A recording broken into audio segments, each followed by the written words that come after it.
সরকার যেটা রায় দিছে ওই রায়তে আমি সন্তুষ্ট নই।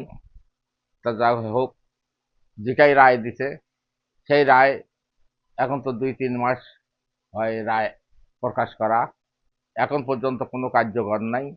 এখন সরকার করবি কি না বিচার সেটা এখন ওই সরকারের। আমার দাবি যে অপরাধী তার কঠোর হস্তে বিচার করা হোক।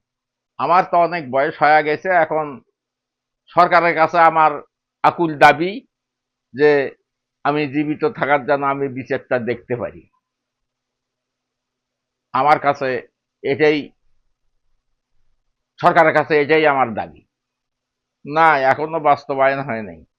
ওই কোটা আন্দোলনের জন্য জীবন দিছে যে কোটা যেন না থাকে, এখনো তো কোটা দূর হয় নাই, বৈষম্য দূর হয় নাই। সরকার যেন এলে নিশ্চিতভাবে বৈষম্য দূর করে, সকলের অধিকার যেন ফিরে পায়, সকলে যেন শান্তিতে বসবাস করতে পারে, এটাই আমার কামনা।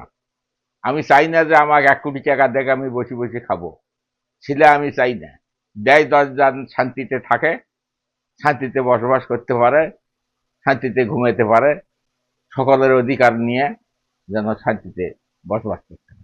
রংপুর তো এখনো অবহেলিত। রংপুর থেকেই কিন্তু আন্দোলন শুরু হয়ে ফেসিবাদ সরকার পালাতে বাধ্য হলো। আমি দাবি করছিলাম যে রংপুরে একটা কলকারখানা দেওয়া হোক, রিক্সা চলার জন্য ঢাকায় যাওয়া লাগে, গার্মেন্টস করার জন্য ঢাকায় যাওয়া লাগে। ওই জন্য আমি করছিলাম যে রংপুরের মাটিতে একটা কলকারখানা দেওয়া হোক, বেকার লোক কিছু যেন কর্ম করে খাইতে পারে, এটাই আমার দাবি। সরকার ইলেকশনের আগে তো বলতেছে যে জুলাই সনদ বাস্তবায়ন হবে। এখন জুলাই সনদ সরকার এখন করছে না বাস্তবায়ন। এখন কি করা যাবে?